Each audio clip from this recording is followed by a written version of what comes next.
And then real quick, how do you pronounce your name? I want to make sure it's correct. It's Beena Sharma. Okay, that's what I thought. And then I want to make sure. So I have CEO and founder of CCU International, vice chair at Society for Low Carbon Technologies, co-founder of Imperium Experts, and then co-founder of Biotechnical Limited. That's your current. Those are all your current roles, or no? Right. I'm going to get you to take the biotechnical and the Imperium off. Okay. Yeah, that's what you why can, I ask. Yeah, what you can add to that is a board member for CCS, an international board member for CCS Brazil. Okay, and international board member for, what was it? CCS Brazil. So CCS stands for Carbon Capture Storage Brazil. Yeah, perfect. CCS Brazil. Perfect. Okay, so then just to confirm, CEO and founder of CCU International, vice chair at Society for Low Carbon Technologies, and then international board member at CCS Brazil. Yeah, brilliant. Awesome. Okay, cool. Well, then we'll go ahead and kick off. You're good to go? I'm good to go. Good to go. All right, perfect.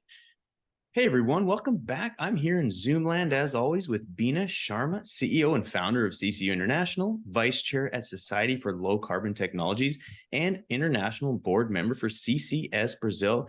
Beena, it's an absolute honor to have you on the show. How's everything in your world today, wherever you are in this world? Because I suspect you're not in the US. I'm not indeed. Thank you very much for having me today. I'm actually based in Aberdeen, Scotland, originally from London, as you may be able to tell from the accent. But I'm an oil and gas, ex-oil and gas. I've recently moved in the last few years. I've moved into the realm of carbon capture, net zero, and anything that involves really low carbon technologies. I love it. No, that's actually, I've known, like, one of my really good friends, one of my best friends actually. I'm from Canada. One of my good friends still back in Calgary. He recently went from Chevron and now works for a carbon capture company in Calgary. And he came up on a rig, as a rig hand, and went and did engineering. And I would have never in my life guessed someone like him would have went to the carbon capture side and like the net zero and stuff like that. And so it's interesting. You're starting to see more and more expertise transfer over into the realm and the sandbox that you live in. Again, I know a handful of people, so again, I'm excited to hear the journey. And it's funny, we actually had some folks that were our neighbors recently moved back to London, and they couldn't wait. They were tired of Houston. They wanted nothing to do with it. And now they're happy, and we're going to visit them this winter in London. And so I'm super pumped for that. But no, thanks for doing it. What time? So here in Houston, it's 8:12. What time is it where you are? Yeah, we're actually 2:12 in the afternoon. So that's not bad. Okay. It's nearly officially the weekend here.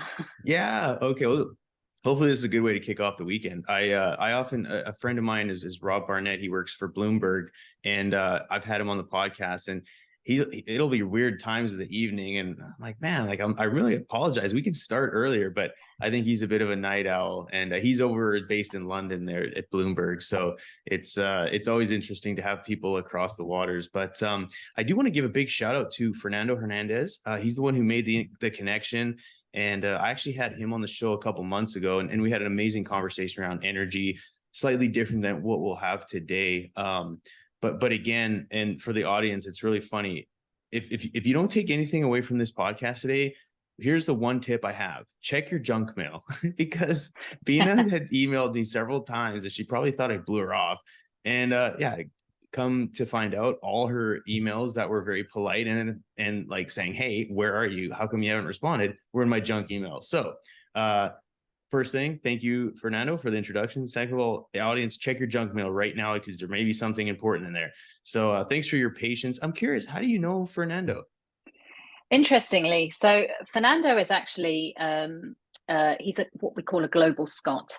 And he's really an ambassador for Scotland. And as I'm based in Scotland, we have a really cool ecosystem here, particularly for businesses and startups.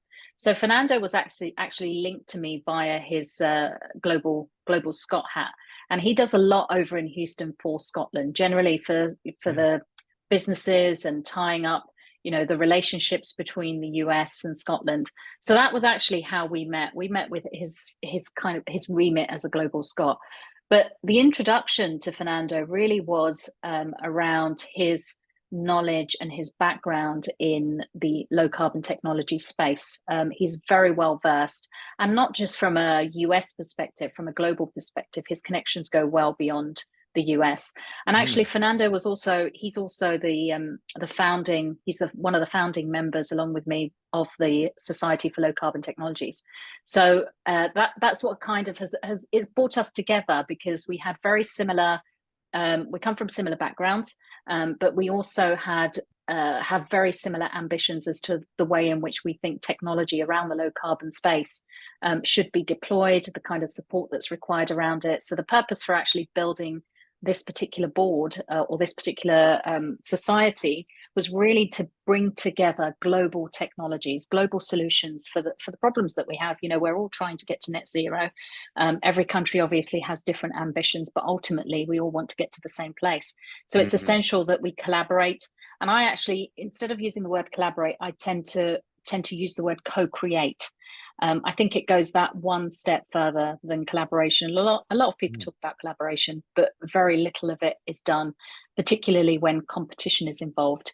If there are opportunities, typically you get a lot of competition, but actually if you come together and you co-create, then you're more likely to get the result that you're looking for. So the purpose of the board really was to bring together, and not just people from this industry, but we've got people on the board from all different industries. We've got an industry advisory board, and that could be from, you know, your logistics to your retail to, you know, energy as well. And what we're saying is we've all got to get to the same place. So we shouldn't discriminate between industries, and actually every industry can bring their own expertise to come to a solution to the problem. Well, I mean, to that point, you bring that's a very healthy approach to the conversation and to the solution, because, you know, here in the US, there's clearly, or even globally, there's always this tug of war, right? It's like us versus them, or it's always trying to, you know, there's this divide oftentimes, and mainly on the extreme ends of the spectrum. But to have that co-creation, and ultimately it's going to take all of us. And that's why the tagline that I have at the end of the podcast is "We is greater than me," because not a single energy source, not a single technology, not a single solution to a certain problem is going to solve all of our challenges, which is ultimately providing energy to the world, right? Like getting everyone out of energy poverty, and hopefully leaving the next generation to a better place than we had it. And which has remained a challenge, but at the end of the day, I think it's interesting and very a healthy approach to solving these challenges. And, you know, again, on the carbon capture side and net zero, like there's so much potential there. And if you can pull expertise from different verticals within the energy space, and maybe not even energy, some, you know, folks that aren't tied to energy might have an interesting perspective and look through a different lens that can provide some out of the box thinking, which I think is fascinating in itself. That's really neat. So what would you say, I mean, just out of curiosity, since starting that initiative, what's been the biggest takeaway, or something that has surprised you, or just have you been pleasantly happy with to see actually something in motion, or something that has actually come from it? Or is it still in the infancy stage where a lot of it is meetings and trying to figure out next steps? It is, yeah. We're still very early stage, and we haven't officially launched. But one thing that has surprised, and I'm not sure why, but I guess it has surprised all of us, is the desire for so many people to be counted towards this and wanting to make a difference. Oh, The cool. other thing that has come as a really big surprise is the diversity in the group. And actually, we had a meeting yesterday. We were just talking about it. Like more than half of the founding board members are female, and from diverse backgrounds, and that's really unusual in this space. I mean, I quite often talk. I talk on this topic quite a lot, because there are very few people that look like me, that talk like me in this industry. And if I go back sort of, 25 years ago, I started in the oil and gas industry, and it's interesting you touched on this point where it doesn't really matter what background you come from. I come from a psychology background, so Oh, completely cool. off the cuff, not engineering, not technical, but I come from a psychology background, and my specialism really was in developing behavioral change programs for the oil and gas industry. Ah, So my okay. first assignment when I was 21 years old was Nigeria. it was me and 6,000 men on an LNG plant in Nigeria. So really diverse background. But coming into the industry wasn't, when you're 21 years old, you kind of put your hands up and say, yes, I can do anything. You don't even give it a second thought. And then you think, what have I just done? But years of being in the industry and moving into other industries as well, I became very used to it. It was very natural for me to be around, predominantly men. And moving into this low carbon space, I kind of expected that there would be more women in this space than there are in generally in energy, and I've not found that to be true. So quite often I speak on, I will speak on panels, I will speak at conferences all over the world, and I will be the only woman, and more so, I will be the only person of color as well. So I would step off a panel and I will have women in the audience who will approach me and say, it's really inspiring. How did you get here? And, you're the only woman here. And I kind of look behind me and say, oh yeah, so I am the only woman. Because I'm so used to it, it doesn't really faze me. But then I started to realize, actually there is a desire for more women to move into the industry. And I quite often talk about it as being, and certainly when I speak to a lot of young professionals who are looking to get into the space, I quite often say to them, this is your opportunity. In my days, I was up against, your typical white male who had 20 years of experience versus little me who's just entered the industry straight out of university. So it was very competitive. And if there were biases there, then I was never counted. But now we're at a time when actually the playing field has completely leveled, because I'm now no longer up against, a white man who's been in the industry for 20 years, because this is a completely new thing. And so I quite often will say to, particularly to young people from diverse backgrounds, this is your opportunity to be counted, because now the playing field is level. And so that's something, particularly with the society, as we were discussing, the board members, and it wasn't deliberate, it just so happened that we ended up with, 5, 6 females, majority of us from very diverse backgrounds, not just in the way that we look and the way that we talk, but in the regions that we come from and in the way that our thought process is as well. So that, as you can imagine, enables discussion like we've never had before on a lot of boards that I've sat on. You never get this diverse thinking, and that's exactly what we need. We are stepping out of what we've done day in, day out, and now we're trying to get a different result. So therefore we have to do things differently. And in order to do things differently, we have to step out of our comfort zone and bring in diverse thinking.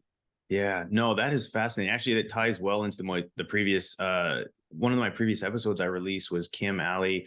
She's out of Washington, DC, I believe. And she focuses in DE&I specifically in oil and gas.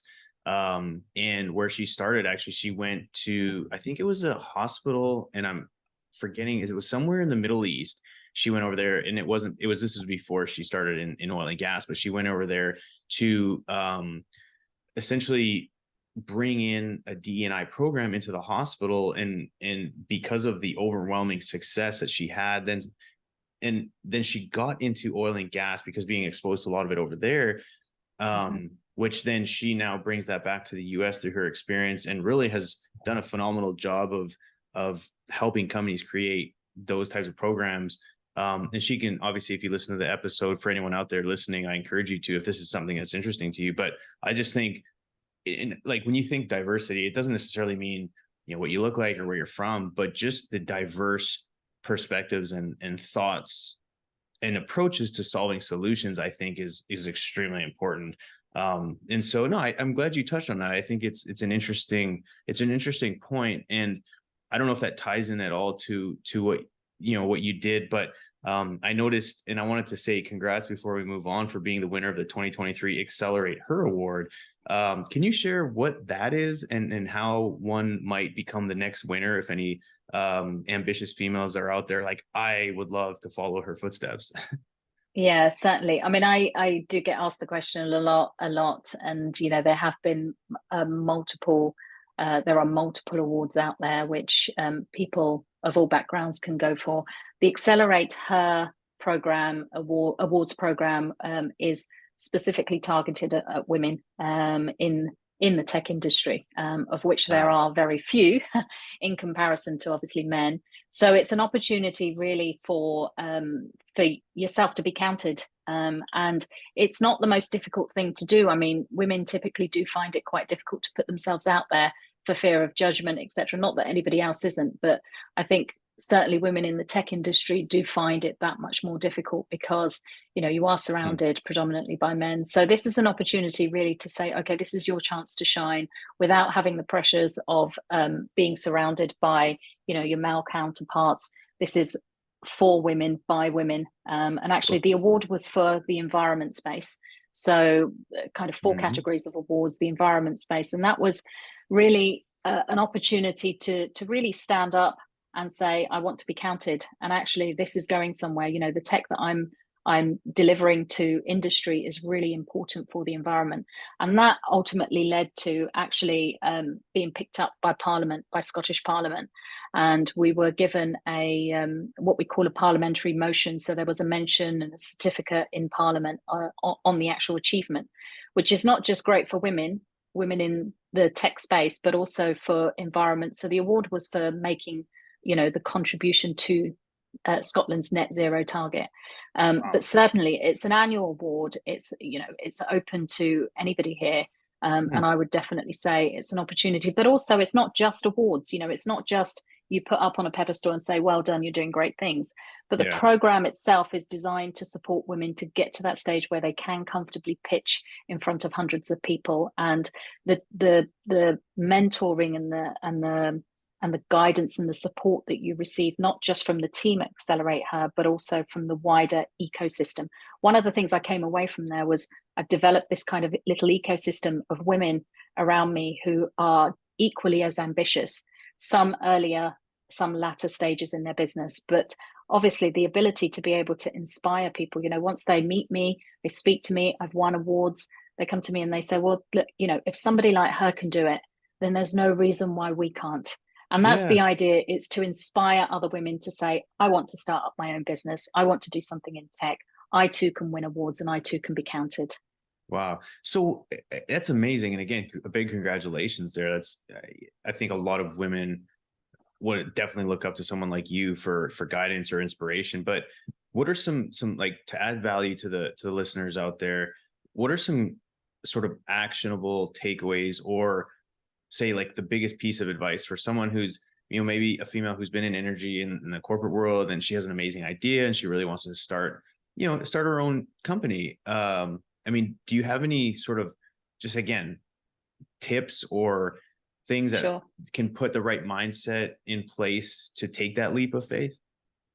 Yeah, I think individuals, have different mindsets about what they are and are not capable of doing. And certainly there are, with me coming from a psychology background, I probably understand this better than anyone.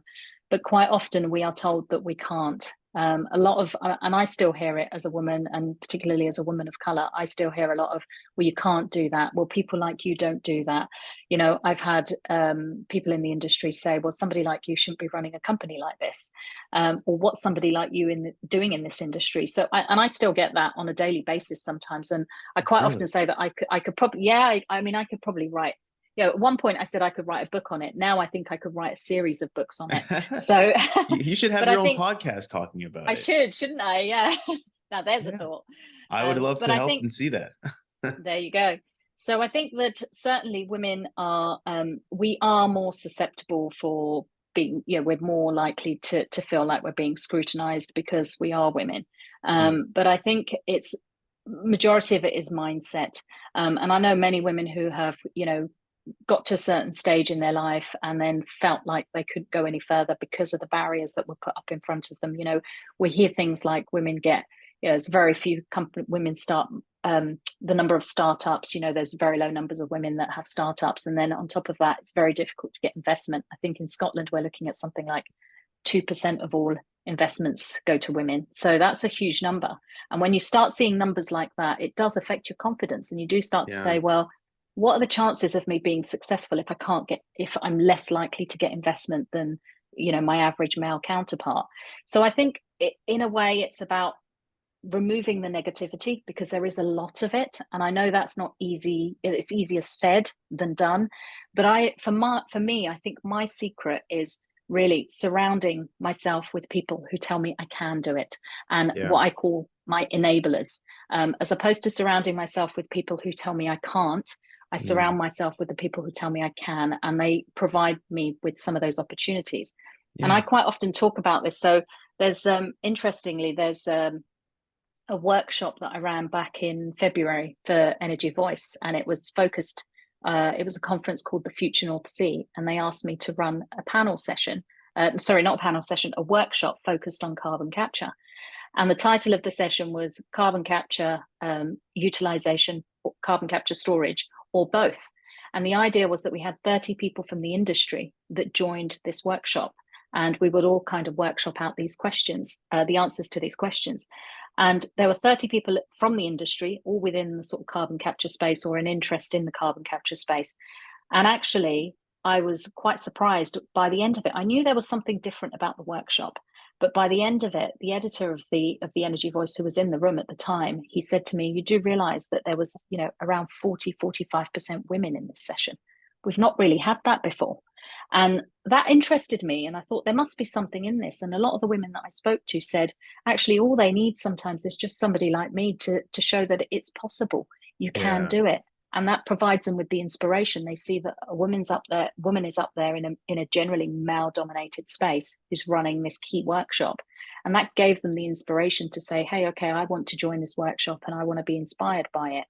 And Yeah. then that led on to something else. So actually, in September, we are running a conference, a one-day conference, which is entitled Women in New Energy. Okay. Interestingly, the acronym is WINE, and that wasn't deliberate, by the way. I love that. Okay. But it's an opportunity to inspire, not just inspire women, but also bring. So it's not an event for women with women. It is an event predominantly, yes, for women, but also for men, to learn from some of the experiences that women have had in the industry. And also Okay. what we're looking to do is bringing men onto some of these panel sessions to talk about how they have championed women into leadership positions, because there are many out there.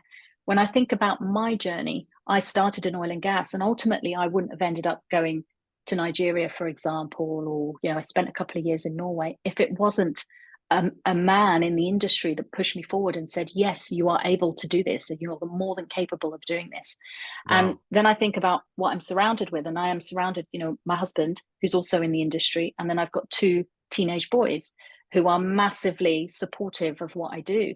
So Wow. when people say, it's people quite often will say, what is your strength? What's your superpower?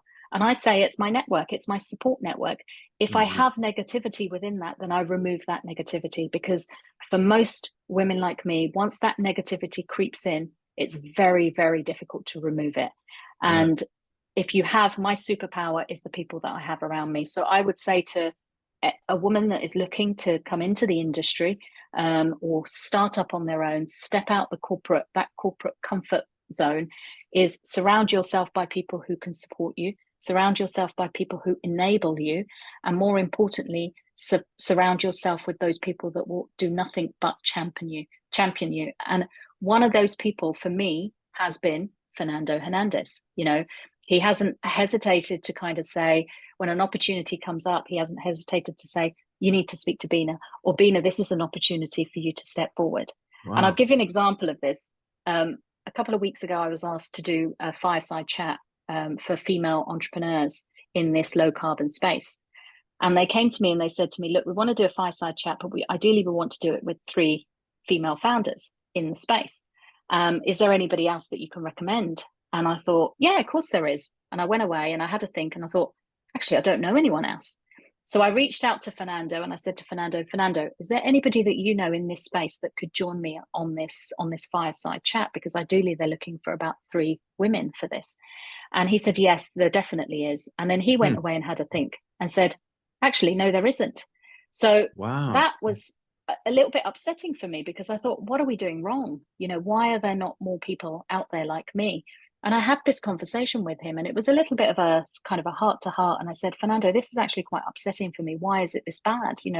And he said to me, Beena, do you know what? Actually, it's, really you should be turning this into a positive and saying, right, now, if it is only you, then guess what? The stage is all yours. And, Right. he helped me really think about, okay, agree that it is upsetting that we don't have more women doing this, but ultimately this is your opportunity to shine. If there's nobody else doing it, it's going to be easier for you to shine. So take that opportunity. And instead Yeah. of feeling uncomfortable, I started to feel a little bit more comfortable. And that's what we need. We need those champions. So surround yourself by those people. Right. No, that's so important. And it reminds me a very well-known author here in the US is Tim Ferriss. And I listened to his podcast and years ago. He said, you're the average of the five people you hang around the most. And there's a lot of different sayings, but conceptually it makes the most sense is surround yourself with positivity, with people who help enable you, who encourage you, who, if you think you have an idea and you're kind of hesitant, will help push you and support you. And you made a couple key points, and one of them was your support system at home. My wife, I think, behind every strong woman is a strong, or like a strong wife is a strong husband, and behind every strong husband is a strong wife. And I think that part is absolutely critical. I know there's, I'm not sure if you're familiar with Jamie and Maciel, who run Flipping the Barrel here in Houston, and Maciel is now in Mexico with, she's with Schlumberger, and they actually are founders of this company, and they've completely blown up. They have oil and gas backgrounds. One's an engineer and one comes from the sales side. But, it's interesting because they have done such an amazing job in their careers. And I know both of their husbands who are also both in oil and gas, and they're just such a good support system. So I'm curious, Beena, you said you've got your husband and you've got your two teenage boys. How would you say the support system at home, has that helped accelerate, or has that helped provide you with sort of that fundamental support and framework? I mean, I'm sure you go to your husband sometimes is like, oh, like, I can't believe I'm doing this. And how important is your home life for all this? Yeah, I think my home life is probably quite unique in comparison to most people. Um, although I would say I come from a fairly traditional sort of Bangladeshi upbringing. Although I was born and brought up in London, both of us actually come from quite traditional backgrounds where women typically would stay at home and look after the kids, and my actually growing up, I was one of five kids. Oh, wow. And my father passed away when I was 6 months old, and my mum was pregnant with my younger brother. So she brought up five kids on her own. So although she Wow. came from a very, traditional background, actually she had to be the father, to five Yeah. children. And so that's probably where I got most of my inspiration.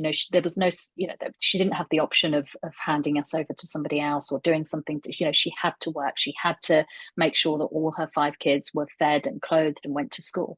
And so that probably gave me some inspiration. And it got to a point where I thought, well, I don't want to have to continue this cycle. So I actually put myself through university, and I thought I need to get out of this cycle, and put myself through university, and then obviously ended up in the oil and gas industry.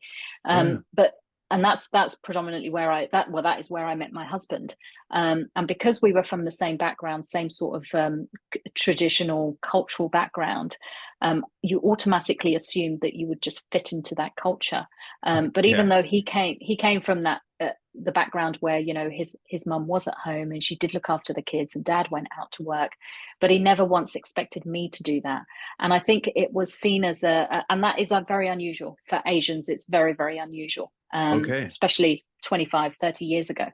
So I guess with him being in the industry and having to travel quite a lot, particularly when the boys were quite young, I was at home and I didn't have a choice. I did have to be at home and I did have to run around, do part-time work and jump between one school run to the other. Oh, And obviously massively appreciative of the fact that his career was able to progress because I was in the background able to support him. And when I got to a stage where I said, you know what, I actually want to set up something of my own, he said to me, well, this is your time. You've spent the last however many years supporting me, looking after the kids, making sure that I could travel, making sure that I could do late meetings and, not having to worry about household chores or doing things for the kids, running around after the kids. And this is why I am where I am now. Therefore, now I can take a step back. Obviously, the boys are older now, they're 16 and 17 years old, so they're very self-sufficient. But because he enabled me to do that, and I do have late nights and I do have very early mornings, and I am working on the weekends, and he doesn't complain. He never complains. Wow. And sometimes as a woman, you worry, am I neglecting my family? Am I neglecting my kids?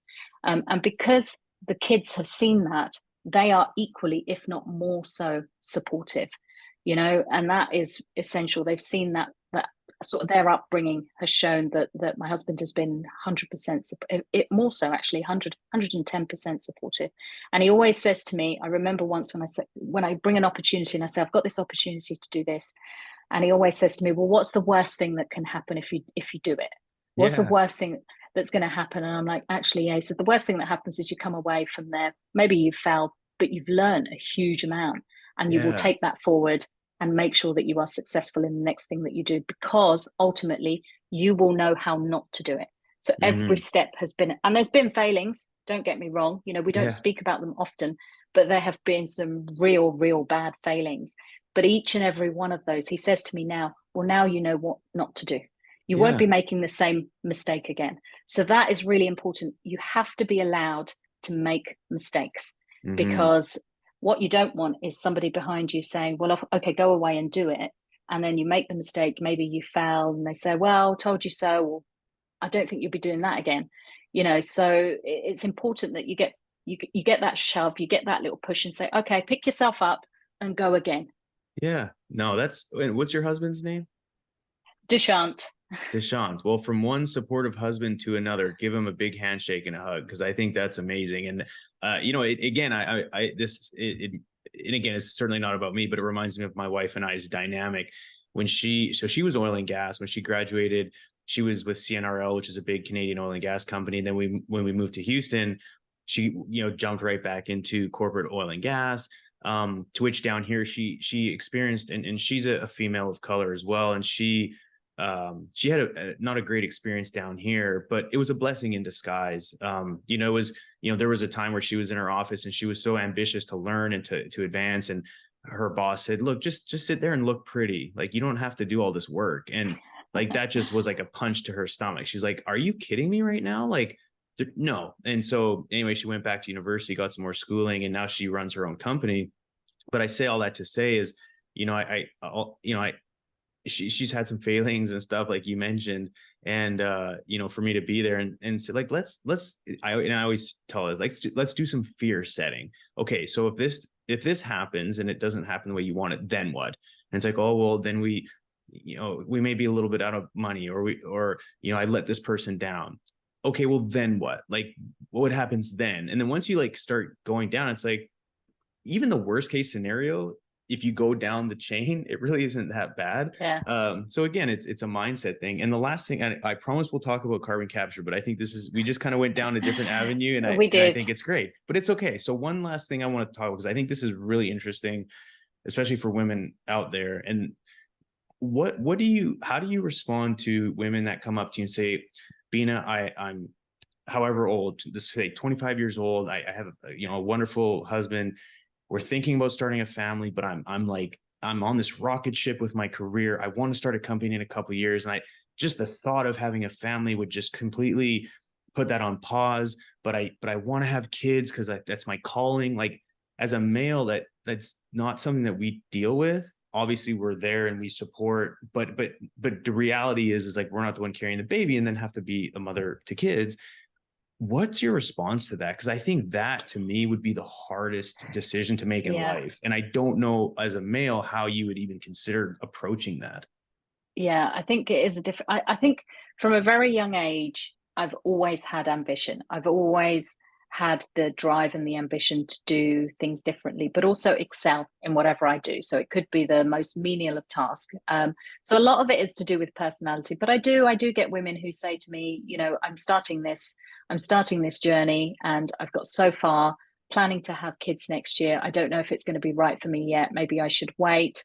And in all honesty, I think, again, it comes down to your support system. if you've got the support system in place. Now, I remember when I had my kids, and we did a lot of travel. So I wasn't necessarily close by to family that family could help. And certainly when I moved up here to the North Sea, I started looking at corporate roles, and almost everything I looked at was offshore. My kids were, 10, 11 at that time. And I just came to the realization I can't actually do this, because I can't work in the corporate world, because if I go offshore, I've got no one to look after my kids. I don't have family around me. And actually, when I came to the realization that starting up my own business would actually give me a lot more freedom than what I thought it would, because I think people have this vision that once you start your business, you're working day and night. You're literally working to get the pennies into the business. It doesn't necessarily have to be like that. And for me, one of the things that I like about having my own business is I do have flexibility. So people quite often see that I send emails. I'm not saying it's the thing to do, but send emails out at 5 o'clock in the morning and sometimes 12 o'clock at night. But I say to people, and quite often I will get friends and family say to me, why are you working such long hours? But then, my family know me. I might wake up in the morning, I might do emails from 5 till 7. And then I'll take a couple of hours out and do a bit of housework, or maybe do some cooking. And, I've got the flexibility to be able to do that. I'll go out and do my shopping. I'll make sure I keep the weekends clear for the kids. So I think that with starting your own business and thinking about starting a family, actually, there is a lot of commitment, obviously, particularly for newborns, there is a lot of commitment. But it's essential that you put the right support structure in place for yourself that works. And when you start your business, if you're thinking of starting, or you've got a career that's going at 1,000,000 miles an hour and you want to ensure that you see that progression. I mean, I know when one of my kids, when I fell pregnant, I worked for a big major. And as soon as I announced I was pregnant, I started being left out of meetings. And at the time, I was quite young. I didn't really understand why it was happening. It upset me. And actually, I didn't end up going back to that company, because I just thought, I don't want to be treated like that. And it was the best thing that happened to me, because it enabled me to really think about that time that I had with my kids. Really made me think about what I wanted to do once I was able to. And I think that's an opportunity. Use that time to really think about what you want to do. Times have changed now. There is a lot more support, particularly in the large corporates, for women who do have children and want to come back to work and want to continue their careers. I know stuff still happens and there are biases, but ultimately we're in an era now where those things are not acceptable. And in my days, if I spoke up about it, it wasn't necessarily welcome. And I might have been seen to be complaining or moaning, or, going, oh, poor me. But nowadays it's completely different. And so those are really the two things. If you've got ambitions, those ambitions don't change. The goalposts might move slightly, but ultimately there's not many of us that know where we want to be in 5 years' time, in 10 years' time. We think we know, but life takes so many different paths. And I hear of women that say, I want to focus on my career, I don't want to have kids. And then they go off and have kids and they say, I couldn't think of anything else that I would want to do than to look after these children until they are ready to leave home. So you don't know. And unless you explore it, you're never going to know. But one thing you should never have is regrets. You need to put the structure, the support, and the process in place to enable you to do the things that you want to do. And mostly that is to explore really what you want to do. Because I tell you one thing, when your kids get to an age like what my kids have got to, the world is your oyster, because I now no longer have to look after those boys. They look after themselves. And now I'm like, I can do all the things that I wanted to do without having to worry about, should I have a family now? Should I wait? And this is one of the reasons why I had my kids quite young. So because I knew, and I had them quite close together, because I thought to myself, if I'm going to have one child and take a couple of years off, I don't want to take a couple of years off, have a second child, and then take another couple of years off. I'm just going to have them close together. So they're 18 months apart. And I thought, I'll get the parenthood thing done, dusted, out of the way. I was lucky there were two boys, so they get on and they're quite close in age. So, there's no cat fighting in my house, thankfully. But now, they support each other, they get on with it, they're there for each other, and it enables me to do what I need to do in order to look after my business, but also look after my family at the same time. Wow. No, that's inspiring. And I think any listener out there, female, male, or whoever. I think those are just such strong words, and just, again, things to think about for your own family, and for, if someone out there, and you're a male, and perhaps your wife is considering this, tell her to listen to this, or reach out to Beena, because clearly you have such a good framework of how to sort of approach these different things. So thank you for that answer. I think that's super powerful. Let's move on to the carbon capture side. I know we pretty much burned up like almost an hour, but this has been a very fantastic conversation. So thank you for being patient, all the listeners out there. So let's talk about carbon capture. So earlier I mentioned, CEO and co-founder of CCU International. Let's start off just real high level. When people say carbon capture, can you explain? Because when a lot of times people think here, especially in the US, it's like, okay, well, there's crushed carbon, and then, companies like Oxy are pumping it down hole to produce more oil. I mean, there's so much more to it. So how would you explain to someone who's not really familiar with like what carbon capture really is? Sure. So just to let your listeners know as well, I don't come from a technical background, and I'm not an engineer. So hopefully I'm able to explain this in about as simple terms as I had to understand it. But my background really is focused on education. I do a lot of educational, a lot of training, and that's predominantly what I did for the oil and gas industry, the psychology behind behavioral change, and I educated people in order to get them to change their behaviors for a specific purpose. Yeah. So with carbon capture, really my journey started when I started exploring more the environmental side. When I moved up to Scotland, I was quite surprised by how much we do here in Scotland in comparison to England. And my interest grew and grew and grew. And I thought, this is actually the future of, the oil and gas industry will still be going for a very long time. But actually, if we are going to get to where we need to get to with net zero, then this is the future. So I stepped into the space, into the sustainability net zero space. And I started doing more stuff around the educational, why it's important to businesses. Why is it important for their survival? Why is it important for competition? Why is it, to be competitive? Why is it important to be able to bid on tenders, and what's happening further up the chain? What's happening from government's perspective? And got to a point where a lot of the stuff I was doing was around training, and businesses quite often, majority of businesses I speak to, they don't even understand what the term net zero means. Certainly don't understand what it means to their business. So a lot of that educational piece behind it, and lots of people automatically assume that, well, okay, if I don't do what I need to do to reduce my emissions, then I can just offset. I can buy trees. I can, and then there's that educational piece behind, well, yes, you can buy trees, but as you may know, and some of your listeners might know, hundreds of thousands of acres of trees in Canada burnt down, which were offset for some of the major companies, including a major oil operator. So we've come to the realization now that, okay, we can't just put the blame onto somebody else. We need to do something about this. And the whole science-based targets of getting to net zero, the whole premise of it is about reducing your carbon footprint by 90%. So net zero can only be achieved if, for example, you're emitting 100 tons of CO2 and you reduce that by 90%. Then you've got the option to offset. So we shouldn't even be talking about offsets until we've reduced 90%. So there's a massive amount of misunderstanding. But what was happening as we were talking to businesses, they said, okay, I want to offset. Can you advise where I can offset these carbon emissions? And realistically, I couldn't, because none of it was, I don't consider as being genuine. There's no framework. There's no regulation behind it. It's completely, it's just a black market at the moment. So I said, I cannot comfortably recommend somewhere that you can offset. And I wouldn't recommend trees, because last year in Scotland, in one night, 8 million trees blew down in storms. So you can go away and you can buy your trees, but ultimately there's no guarantee that those trees are still going to be there in a year's time, 2 years' time. So what can we find that could potentially guarantee that we are actually making that difference? We are actually taking CO2 carbon out of the air. And one of those things was carbon capture. So there are two types of carbon capture. One is the technology might be exactly the same, but there's obviously carbon capture that takes industry emissions directly from flue or chimney stacks. So if you imagine you see these big chimney stacks that emit gases into the atmosphere, you can tap into those, and those are your direct flue and chimney emissions.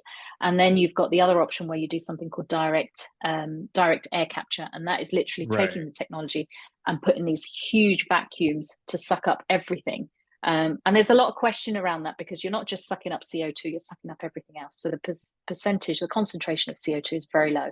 And you can compare, in comparison to the energy consumption that's being used, it might be heavily criticized, which it is at the moment. And to be honest, I don't think the technology is quite there yet, but it might get there someday. That's the whole purpose of, advancing technology. Right. What we do is our theory really is that we have so many direct emissions. So we have so many direct point sources, what we call them point sources, like those that directly emit into the atmosphere, is that we should be stopping those from going into the atmosphere before we're dealing with the historic CO2. So we tap in. So our technology taps into those flue stacks. So quite often I call it, as if in medical terms, you would often doctors would always prefer prevention rather than treatment. Yes. So for us, we do the prevention part before it enters the atmosphere. Direct air capture will do the treatment part. Okay, it's in the atmosphere. Let's do something with it now. Let's capture it. So what we do is we typically tap into those flue stacks, and we take all the gases out of that flue stack. We run it through our technology, separate out CO2, because CO2 is your main greenhouse gas. That's the stuff that stops all the nasty stuff from leaving our atmosphere. So we recognize over time that what's happened is we've just got too much of it. There's an imbalance. So, and that's a combination of burning fossil fuels, but it's also a combination of deforestation, because the trees are what sequester the CO2. So we've got this massive imbalance in the environment, because CO2 isn't bad. And this is the misconception we quite often have. What do we use CO2 for? Well, we need it for breathing, for example. We need it, the plants need it for photosynthesis. We need plants to survive on. Animals need plants to survive on. And then you think about all the other uses that we have for CO2. We use it in fire extinguishers, for example. We use it to keep our salads fresh. That's the whole reason why you can go to the supermarket one day a week rather than every day, because this stuff can stay fresh because of CO2. You look at COVID vaccinations, your vaccinations for the health service and medical industry, it keeps those fresh, it keeps those at the right temperature for longer. And then the other utilization elements, which most people don't understand, is that we use it for our commodity chemicals. So methanol, ethanol, the Coca-Colas and the Dr. Peppers of the world use it for their carbonated drinks process. And then I don't know if you remember, but I think it was not last year, the year before, we had a beer shortage. That was a CO2 shortage. Oh, so, really? Yeah. Okay. So now, I didn't know that. Right. So now you might ask me the question, well, okay, if we have had a CO2 shortage for the last however many years, why are we taking the CO2 and putting it underground? Why are we sequestering it and putting it into storage? Right. That's going to be your first question, which everybody asks. Yeah. But the reason why we do that is because the technology that we're using is very dated. We've been using technology for the last 25 years, which really hasn't changed much. And it is quite, the substances that we're using in them is quite hazardous. So to then try and justify, if the Coca-Colas of the world said, I want you to capture, I want to use captured CO2. I don't want to use, CO2 clean. I want to use captured CO2. But if you're using a hazardous substance, potentially a carcinogenic substance, to capture that CO2, then I think Coca-Cola drinkers would have a problem with that. So that technology is dated. But the reason why we still use that technology is because we've got 25 years of learning. And I speak to some major companies and I ask them this question, why are you still using this technology? And they say, well, because we've got 25 years of learning about this technology. Who is going to pull the plug and say, guess what? There's a better way to do this with a technology that doesn't do as much damage to the environment or to people. Or actually, there's a technology available that allows us to utilize the CO2, not just capture it, but purify it and utilize it back in industry. So one of the examples that I use of our technology, we don't use any hazardous substances. And actually, in comparison to existing technology, we're much smaller, we're much lower cost. And the fact that we don't use any hazardous substances in our process means that the food and drinks industry, for example, would be quite happy to utilize the CO2. Okay. Yeah. So that kind of brings me on to one of the projects that we're working on, which is, and your listeners can certainly go out and Google it. Unilever, Procter & Gamble, BASF, Tata Steel. There is a project, a groundbreaking project that is happening right now. We are providing the technology for it. We are taking industry emissions from steel and paper mills. We're capturing those emissions and we are creating something called surfactants. Yeah. So surfactants is any product that you have that has soap in it, that separates your grease from your water. So it's your shampoos, your shower gels, your cleaning products. And if you think Johnston Matthey, Unilever, Procter & Gamble, a lot of their products they use virgin fossil fuel for surfactants. So the idea is that we capture the CO2 emissions from some of the dirtiest industries to prove that it can be done from some of the dirtiest industries. Wow. We create surfactants that go into these products, therefore removing reliance off of virgin fossil fuel until we get to a solution that we don't need to use virgin fossil fuel. So it's that transitional, the utilization pieces for that transitional period that we're going through. Fascinating. No, I'm learning actually something. I never thought of it like that. So your technology, you mentioned a couple of them, but there's a bunch of different industries that your technology can apply to, right? I mean, really anything that requires energy input, therefore has any bit of emissions associated with it. Like, it doesn't necessarily have to be, energy focused industries. I mean, you on your website, I noticed breweries is one of the industries listed, and you kind of talked about it, but do breweries produce a lot of emissions, or was it like you were talking about before about the CO2 shortage? Yeah, if you think about right, so our technology is industry agnostic. So any industry that emits CO2 is a target for us. So you're talking about, breweries, typically their emissions will be quite clean because it's the food and drinks industry. So if you think about it, and actually, let's take carbonated drinks industry as an example, right? So anywhere where there's manufacturing of products, typically there will be emissions involved there. And if you take a carbonated drinks industry, for example, say we take one particular producer and they may be emitting CO2 in their process at one end of the factory and not capturing those emissions, not doing anything about those emissions, maybe paying an emissions tax on putting that into the atmosphere.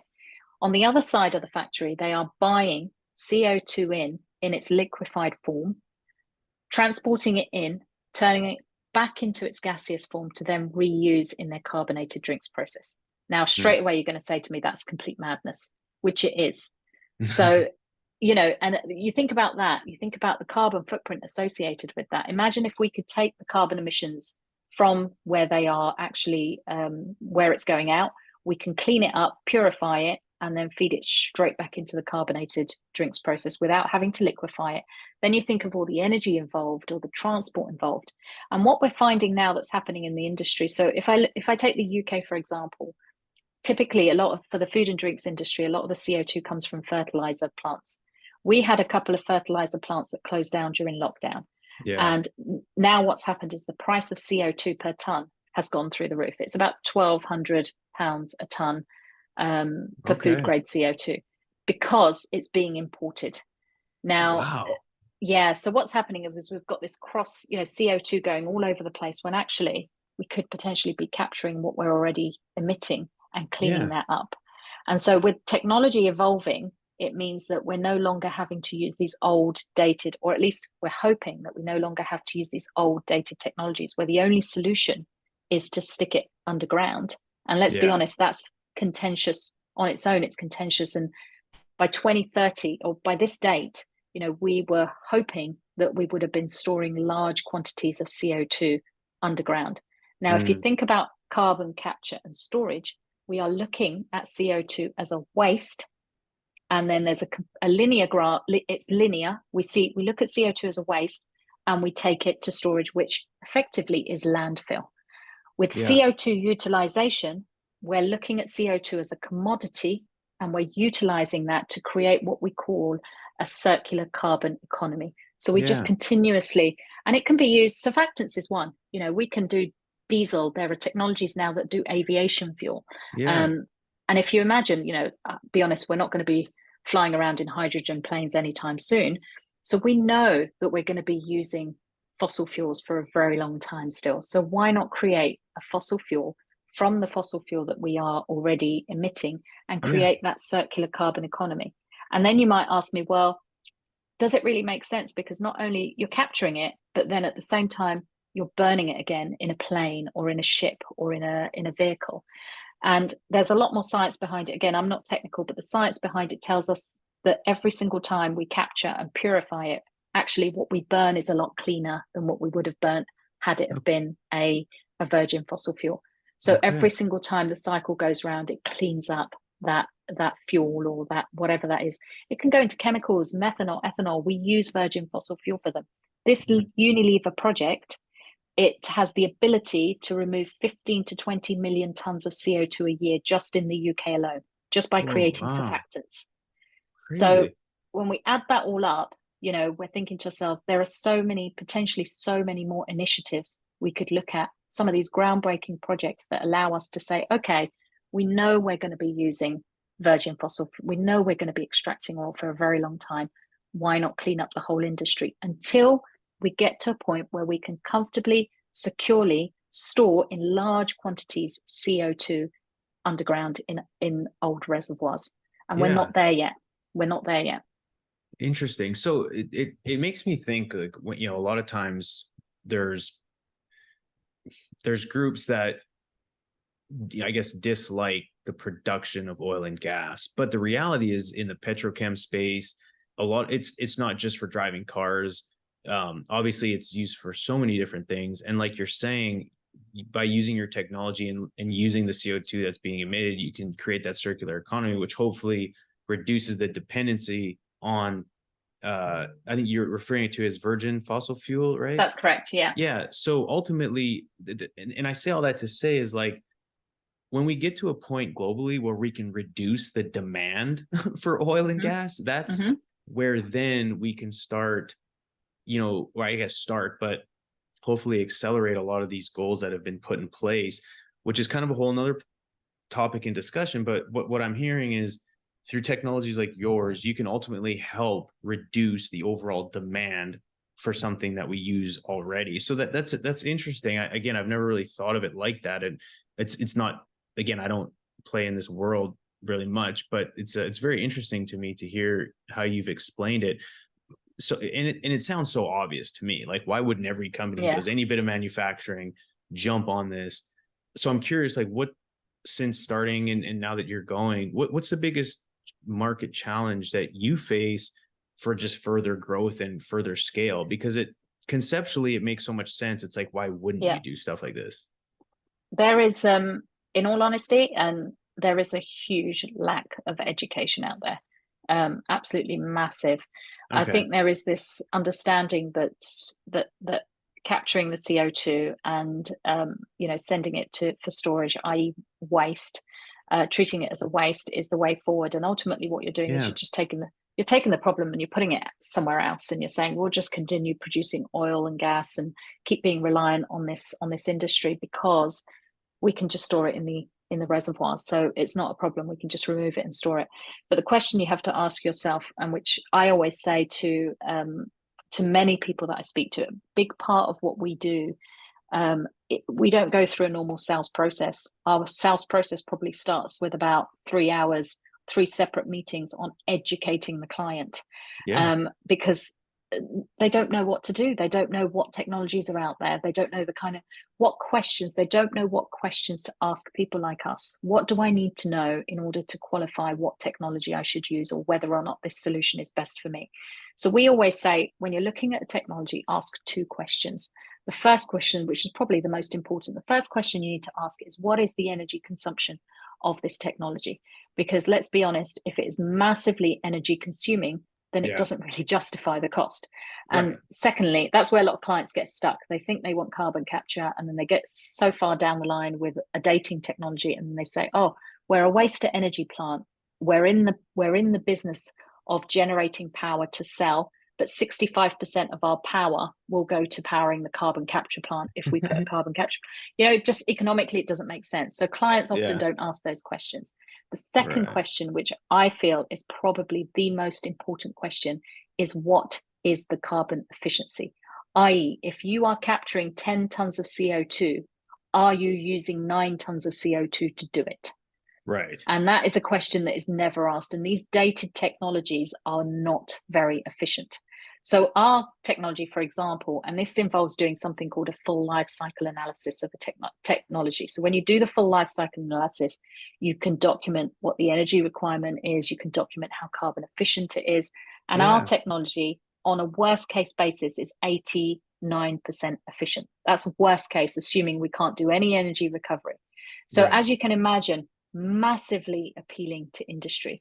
So the biggest barrier to us, and actually it doesn't become a barrier because we can educate on it, but it's the Yeah. time that's involved in educating. And I do lots, I speak at conferences. I'm asked to come and speak a lot on this topic. We're Mm. not anti storage, which some people think we are. We're pro storage, but what we believe is storage isn't quite there yet. And we can see that in the UK, licenses are not being granted in the way that we wanted them to be. Certainly in the US, there are only 2 Class 6 wells that have been approved. So it's a massive, there's lots of discussion around the barriers for storage. And what we're saying is, how many more years do we have to wait until we're comfortably allowed to store? How soon? We were told just the other day that, we'd be lucky if the temperature rise was anything below 2.5 degrees. Our target was 1.5 degrees. So what that's saying to me is we need to do something now, not tomorrow, Yeah. not in 6 years' time when we might get the licenses to store, and then maybe another 10 years before we can do it in large quantities. We need to do something now. Yeah. No, it's again, I think to your point, the education piece is critical, because like to your point, I didn't know. I would have made some lofty assumptions going into this, which now clearly I've are different. And now that I've actually understand more so what, I guess, what the potential that CO2 has and what you can do, and some, and so okay. So I'm curious. So you have essentially these, like, let's look like a little bit more operationally to so people can visualize. So there's this, I guess, a unit that captures it, which then does it go into some sort of tank and then you sell that? Or how can you kind of explain like the business, the Sure. scope of your business or the jobs that you would do? Yeah.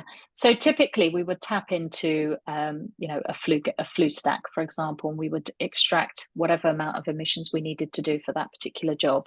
Hmm. And we would take all the gases, and that those gases might include all sorts of gases. It might include nitrogen, for example, oxygen, nitrogen, Yeah. CO2. The idea is that we want to only separate the CO2. So what our sophisticated technology does is it separates the CO2.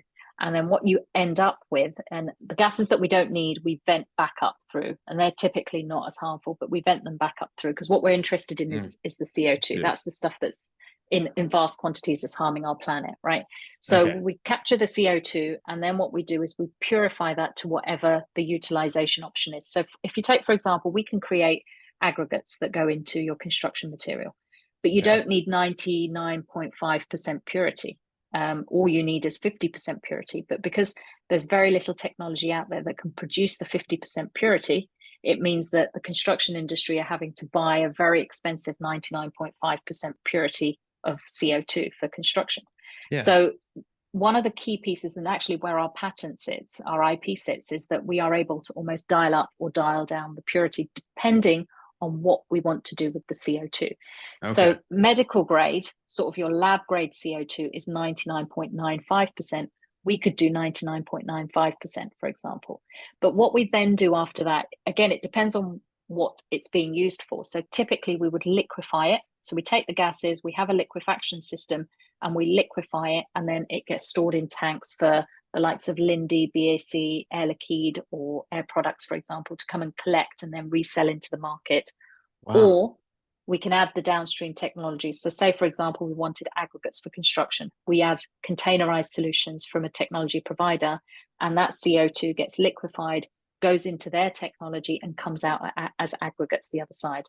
And then you can do the same if there's, catalysts for creating aviation fuel or diesel. The idea is that we are moving away from big plants, and we're moving towards containerized, modularized systems. And that's what we are. We're containerized, modularized, and we're looking at partnering with downstream technologies that are the same. That way, when I go to a client and I say to a client comes to me and says, I want to capture CO2. I mean, I'll give you an example. We had a large client a couple of months ago came to us and said, we want you to capture 5,000 tons of CO2 so that we can store it. And I said to them, okay, well, if I capture 5,000 tons of CO2 for you tomorrow, what are you going to do with it? Of course, there's no option to store it right now in the UK. So Okay. their answer was, okay, fair point. We don't actually know what we're going to do with it. So I spent the next couple of conversations educating them on the utilization piece. They went away and spoke to one of the industrial gas companies, and they came back to us and they said, right, we've got a buyer if you can liquefy it to food grade. But the condition is that you're not going to be using any hazardous substances. Otherwise, they don't want it. Yeah. And we said, no, we don't use anything hazardous. Typically, what's used in carbon capture is something called amines. Yeah. And if we're not using amines, then they're happy to take it away for us and pay the client. If you look at carbon capture and storage, you capture the CO2 at cost, you purify it, you compress it, you liquefy it, you transport it, you inject it, and then you monitor, we think, for 1,000 years plus. We don't actually know how long it takes to stabilize. And that is done at cost. We're asking companies to do that at cost. And then what we're saying is, we're saying to our governments, can you please give us some money to do it? So that's why we've got so many barriers. Whereas what we do is we capture the CO2. From that captured CO2, we can purify for utilization. We can create high value carbon credits. Remember, we spoke about carbon credits. Yeah. If you can measure it, you can verify it. If you can verify it, it's genuine. So we can create high value carbon credits, and the utilization piece, we can create multiple revenue streams for businesses. Right. So No, typically, changes the game completely. Yeah. Suddenly it's available to everyone, industries, big and small. Are there a lot of companies that use your technology that end up creating surfactants to sell on an open market? Like, is that something that happens, or? No, so that hasn't been done yet. So that's the project that we're doing with Unilever. So that hopefully by the end of the year the target is next November to complete that project. But that's the whole purpose of all these large blue chip companies coming together, because that's what you need. And remember, I talked about collaboration, right? This is an example of co-creation. Everybody is coming together and they're all adding their bit. Unilever says we'll do this bit. Tata Steel say we do this bit. The paper mills say we do this, but BASF, who are the manufacturers, chemical manufacturers, say we'll do the chemical part, and we'll all come together to create this surfactant. We don't call it decarbonization, we call it defossilization. So slightly different wording, but it differentiates it from decarbonization. But the idea is that we remove reliance off virgin fossil fuel, and all these companies are coming together to do this, to provide their expertise. So we've not got to surfactants yet, but we should have very soon. Interesting. Are you working with any companies in the US? You don't have to name them, but do you have much of a presence here? We don't have much of a presence in the US yet, although we are in discussions with quite a few, because obviously the US have got Inflation Reduction Act, which incentivizes carbon capture, probably incentivizes carbon capture and storage more than it does utilization. But there is incentivization for utilization. So we are in a number of discussions with the industries, including gas plants in the US, that are looking to capture the CO2 emissions. And, if you think about it, as soon as the Inflation Reduction Act came into play, suddenly carbon capture became absolutely huge in the US, because guess what? It enables businesses to make a little bit of money from it. Exactly. Or have tax incentives. So now what we're saying to businesses is, okay, in the US, we can create the carbon credits, we can create multiple revenue streams, and guess what? You've got the IRA as well to create the added incentives. So the US market for us is probably the biggest in the world right now. It's absolutely huge. So what you're finding in the US is a lot of carbon capture companies are moving to the US to take advantage of particularly the Inflation Reduction Act. Yeah.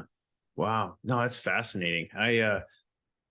Anyway, I have more questions, but I've taken way more of your time than I probably should have. So I appreciate you sitting in and having this conversation. I'm going to wrap things up, but before we close out, I always like to end the conversation. If you have just one more minute, or unless you have to go, if you need to go, we can close it up. Okay. No, that's good. Go for it. Just give me one more minute here. So I'm curious, Beena, obviously you have a lot going on, wonderful wife, mother, involved with different companies. Do you have any daily habits or routines that you do that are non-negotiable every single day, whether it be morning or night, that help contribute to your success to your focus and to just keep your glass full, because I would imagine, I mean, you can't pour from an empty cup, and I feel like you pour quite a bit. And so I'm curious, do you have any daily habits or routines? Um, Not really, no. I think Okay. one of the things I feel quite strongly about is not giving myself the time to procrastinate, Okay. because and that's what probably why I start my day very early. I do have, I can wake up with a million things in my head, and if I procrastinate, then those things turns into anxieties. Yeah. So I've always been very much a get up and just do and go. And I feel that one of the things that I think is really important is to start your day early. And if you start your day early, you certainly feel like, quite often I talk about levels of intelligence, and we have, each and every one of us had 3 levels of intelligence. And one of those levels of intelligence is what I call motivational intelligence. And there's a whole load of Mm. psychological theory behind this, mainly in the US. But if you look at your motivational intelligence, that's the one that drives you to, despite failures, it drives you to continue. You tap into that motivational intelligence, and you don't allow failures to determine what you're going to do next. So one of the things I do is, I do this religiously. Everybody has instances where things don't go how they wanted them to go. They don't pan out the way they wanted them to pan out. And rather than look at that as failure, or look at that as, well, and as adults, we do it, oh, well, that didn't work, so I'm not going to do it again, or I'm not going to try again. Whereas Yeah. as children, we have very high levels of motivational intelligence. So if you imagine your child Yeah. gets on a bike, they fall off, they get back on, they fall off, they get back on until they can ride that bike. As Good adults, point. we get on the bike, we fall off, and then we say, well, I'm not doing that again. So I make sure that when I'm not good at something, or when I fail at something, I will get up and I will do it again without having to think about my failure. I just start again. Or it's that whole practice makes perfect. So Yeah. it's a mindset that you have to get yourself into. Okay, that didn't work, but what did I take away from it that was positive? And I always take the positive out of whatever it would normally be deemed for most people as negative. That's a massive mindset change. And if anybody's interested, Google motivational intelligence and read up about it, because one of Yeah. the biggest things that you can do is understand how it works, and then you can change your mindset and change the way that you behave from that. So that's the one thing that I would leave you with. Wow. No, that's awesome. I think that's a great way to close out motivational intelligence. I'll have to definitely take a look at that. That's super interesting to me. Um, Beena, again, thank you so much. Real quick, and you don't have to spell it out or anything, but what's the best way for people to reach out? I'm assuming LinkedIn. Are there any other social platforms that you create content or like informational content on, or? No, I wish I had the time. One day I'll find more time to put some stuff out there. I do I get speak it. at lots of conferences and stuff. So, Okay. and there's several platforms, but mainly LinkedIn. LinkedIn is the best way for me. Great. Well, I'll put your LinkedIn link in the show notes. I'll also put a link to your website and some of the other things that you're involved with. And again, for the listeners, please, if you could share this. Obviously, there's been a ton of good information here. And again, I ask that you share it, review, and just reach out to Beena and connect with her on LinkedIn. I think that'd be great. And for all the listeners out there, always remember, everyone deserves access to energy, and we is greater than me. Thanks, everybody.